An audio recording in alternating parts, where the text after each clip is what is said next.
Pagi ini cuaca sangat cerah. Cuaca begini yang bikin semangat untuk kerja. Walaupun sekarang tanggal tua. Tapi seenggaknya cuaca cerah ini ngebantu banget buat bikin good mood. Untuk orang lapangan sepertiku. Sepatu dan tas sudah aku siapin seperti hari biasanya. Aku pergi ke kantor untuk absen, lalu mengambil data para customer yang mengajukan pengaduan dan servis. Aku bekerja di sebuah perusahaan air milik negara. Aku divisi bagian checking dan servis jika customer ada kendala. Udah jelas kan, kerjaanku selalu di lapangan. Makanya aku sangat butuh cuaca yang cerah buat naikin mood boosterku. Hari ini beberapa lokasi yang harus aku datangi untuk checking kendala di sana. Masing-masing punya kendala berbeda. Ada yang airnya tiba-tiba kecil, ada yang airnya tiba-tiba berhenti mengalir, dan lain-lain. Setelah membaca semua data, akhirnya aku putuskan untuk tancap gas ke arah lokasi pertama. Sebuah gereja yang letaknya cukup jauh dari pusat kota. Sesampainya di sana, langit yang dari pagi kuramalkan cerah sampai sore malah kelihatan mendung dan sesekali bunyi petir terdengar. Sial, untung aja udah sampai lokasi. Coba kalau enggak, udah kehujanan di jalan. Begitu gerutuku dalam hati. Buru-buru ku parkirkan motorku di luar pagar. Aku lihat sekeliling gereja ini bukan bangunan baru. Sepertinya ini bangunan zaman dulu dan bodohnya aku baru sadar di daerah ini ternyata ada sebuah gereja. Mungkin orang yang sekedar lewat pun gak akan sadar karena pelang nama gereja ini sedikit tertutupi pepohonan rimbun. Aku melihat-lihat ke arah sekitar, mencari seseorang yang bisa kutanya. Terlihat beberapa mobil dan motor terparkir dalam area parkiran. Aku memutuskan berjalan ke pos jaga. Kali aja ada yang bisa aku tanya. Beruntungnya aku menemukan seorang satpam yang sedang menonton TV di dalam pos. Permisi pak, saya dari perusahaan ledeng. Kemarin ada yang menghubungi saya dari pihak gereja, katanya air di sini mati. Kenalkan pak, nama saya Herman.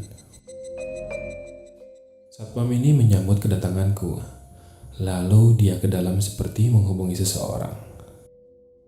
Gak lama dari sana, keluar seorang ibu-ibu mendekatiku dan tersenyum. Ibu itu mengulurkan tangannya memperkenalkan diri. Ketika ku jabat tangannya, sekilas dalam memoriku, aku melihat banyak mobil keluar masuk. Dan sosok jubah berwarna hitam bertanduk melintas dalam pikiranku. Seperti dialiri tegangan tinggi, dengan cepat aku lepaskan jabatan tanganku. Ibu itu adalah orang yang menghubungi tim kami. Dia meminta dicek karena dari kemarin airnya gak nyala. Aku memang dikasih anugerah turunan, jadi orang yang agak sensitif. Terkadang bisa melihat sebuah kejadian di masa lalu atau kejadian di masa depan secara gak sengaja. Seperti kejadian ini. Gambaran itu kadang-kadang datang dengan tiba-tiba, tapi juga tidak bisa dicari-cari dengan sengaja. Ibu itu mengantarku ke bagian belakang bangunan gereja, melewati lorong demi lorong. Ada lampu tapi gak cukup ngebantu. Semakin dalam ruangan itu, semakin gelap karena tak tersentuh matahari. Sepanjang perjalananku, aku terus berpikir tentang gambaran yang baru saja aku dapat. Apa maksudnya ya? Pikiranku yang terus fokus memikirkannya membuatku gak sadar kalau aku udah sampai di sebuah taman belakang. Tempat meteran itu ditanam. Aku mulai mengecek sekitar taman ini. Terlihat tidak terurus. Tanpa pikir panjang, aku berusaha melupakan yang aku pikirkan. Aku mulai fokus dengan kerjaanku. Dan cuaca semakin tidak mendukung. Aku harus kejar-kejaran dengan waktu. Si ibu ini masih menceritakan kendala yang terjadi. Tak perlu banyak waktu lama, aku berhasil menemukan penyebabnya. dan aku meminta izin untuk mengganti pipa yang bocor, yang menjadi sebab musabab airnya tidak mengalir. "Pak, saya tinggal ya, semuanya sudah beres kan? Tinggal ganti pipa aja. Kalau ada apa-apa tinggal minta ke Pak Satpam. Saya tinggal dulu ya, karena di dalam sedang ada acara." "Baik Bu, silahkan, ini bisa saya atasi sendiri." Ibu itu lekas bergegas, namun kemudian dia berbalik. "Pak, demi keamanan sama-sama, nanti kalau mendengar sesuatu seperti teriak-teriak jangan masuk ke dalam ya. Kalau nanti sudah beres silahkan keluar lewat lorong yang tadi saja. Jemaat suka histeris kalau berdoa." Si ibu tersenyum lantas bergegas masuk ke dalam. Aku bingung. Sejak masuk ke sini, banyak kejanggalan yang aku rasakan. Bodo amat lah. Mungkin maksud si ibu sedang ada pengusiran roh jahat. Semacam ruqyah lagi kalau di agamaku. Atau sedang ada yang kesurupan. Pertanyaan demi pertanyaan aku tepis. Aku fokus mengerjakan pekerjaanku. Hari semakin mendung. Kalau sampai datang hujan, bisa-bisa menghambat kerjaanku dan aku bisa lebih lama di sini. Beberapa saat berselang, aku mendengar suara berisik dari dalam, seperti ada dalam suatu konser panggung musik metal. Bukankah biasanya lagu-lagu gereja itu lagu rohani yang sakral? Lagunya kalem-kalem. Loh, kok ini berasa di dalam konser band metal? Pertanyaan demi pertanyaan terus menghantuiku, sampai mengganggu semua pikiranku. Aku semakin terganggu saat dengar jeritan perempuan dan laki-laki saut-sautan. Mereka menjerit dengan kata-kata yang tak terdengar jelas. Karena penasaran, aku menyelesaikan pekerjaanku lebih cepat dan memutuskan untuk mendekati diri ke dalam ruangan itu. Kudekatkan kupingku ke tembok ruangan itu. Terdengar jelas teriakan-teriakan mereka dengan bunyi gebrak-gebruk seperti sedang melompat-lompat. Terdengar sumpah serapah di antara teriakan mereka. Tapi, tunggu, mataku tiba-tiba terbelalak mendengar apa yang mereka ucapkan. Aku berusaha merapatkan lagi telingaku ke tembok agar terdengar lebih jelas. Jantungku rasanya mau copot saat mereka jelas meneriakkan. "Aku kutuk Tuhan yang mereka ajari untuk aku sembah. Aku kutuk kehadiran Tuhan yang dulunya kutakuti. Cahayamu adalah cahayaku. Kau sudah mengajariku kebaikan sejati. Kau berikan aku alasan sesungguhnya untuk hidup. Untuk selamanya kami berdiri di hadapanmu. Jiwa-jiwa kami memanggil datangnya hari kiamat, hari di mana akhirnya akan berperang bersamamu. Hari perang berakhir di mana kami akan menang." Rasanya bola mataku ingin melompat keluar mendengar apa yang baru saja aku dengar. Dari awal aku memang merasakan gereja ini seakan tertutup dan ada yang gak beres. Aku lihat sekeliling bangunan, mencari celah agar aku bisa mengintip apa yang ada di dalamnya.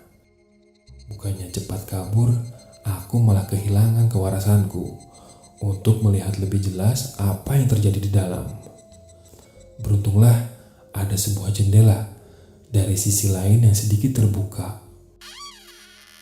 Dengan hati-hati dan mengendap-endap ke arah jendela itu, aku berhasil mengintip dari celah jendela.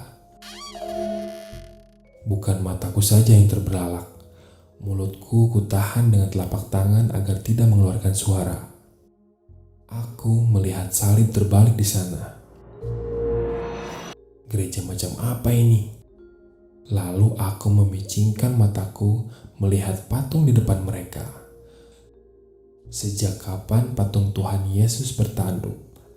Aku menelan ludah ketika sadar bahwa itu bukanlah patung Yesus tapi seperti jelmaan setan.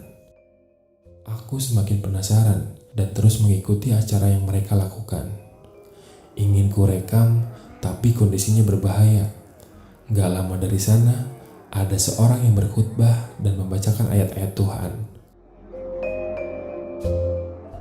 Walau aku gak ngerti, tapi rasanya ini sangat rancu dan menyimpang. Entahlah, mungkin aku salah. Tak lama kemudian, khutbah itu akhirnya selesai. Salah satu dari mereka, mungkin pembawa acaranya, mengumumkan sebelum acara santap kasih bersama yang paling ditunggu-tunggu apalagi muda-mudi. Karena acara itu acara ritual pesta seks. Otakku traveling, apalagi kalau bukan pesta seks kayak di film-film bokep. Aku menghela nafas.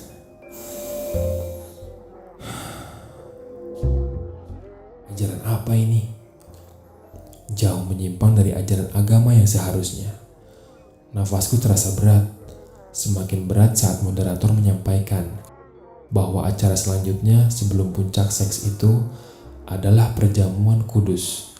Aku tahu perjamuan kudus itu makan roti dan minum anggur.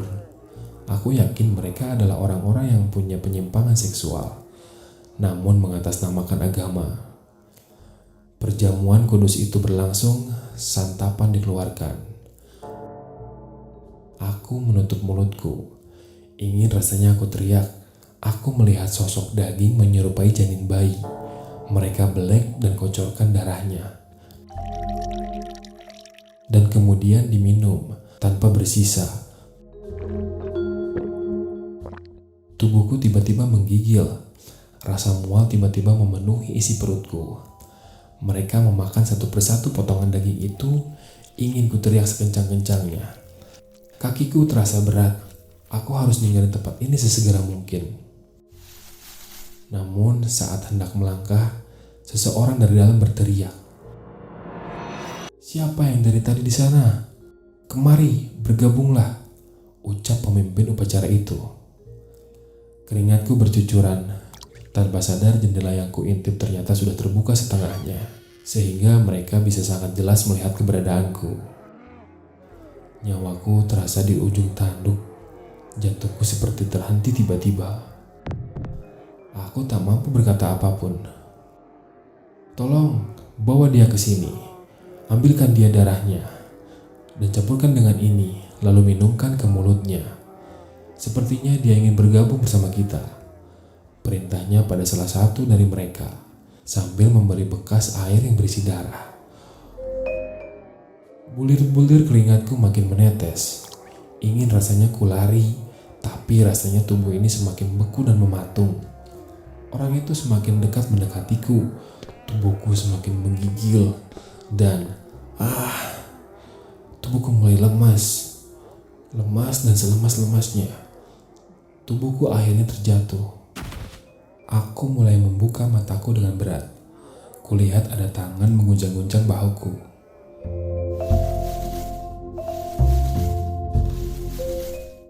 "Kamu gak apa-apa?" Kulihat istriku memandang cemas. Kulihat lagi ke sekitar. Ini kamarku. Ternyata aku cuma mimpi. Makanya kalau tidur doa dulu. Ada yang kamu pikirin atau kamu lihat? Istriku penasaran, karena dia paham suaminya terkadang punya sedikit kelebihan yang agak mengganggunya. Enggak, ya udah aku mandi dulu ya, kesiangan nih. Aku langsung menyambar handuk yang diberikan istriku. Baru kulangkahkan kaki ke kamar mandi. Tiba-tiba handphoneku berbunyi. Ada telepon dari kantor. "Herman, bisa datang lebih pagi gak? Ada yang harus kamu urus nih. Ada air yang mati, mana sedang ada acara lagi di sana. Pasti butuh air banyak. Urgent ya." Terdengar suara di seberang tergesa-gesa. "Oke, saya langsung meluncur ya Pak. Kasihan pasti ada acara hajatan di sana," jawabku sambil nyelonong masuk ke kamar mandi. "Bukan Man, acaranya di gereja."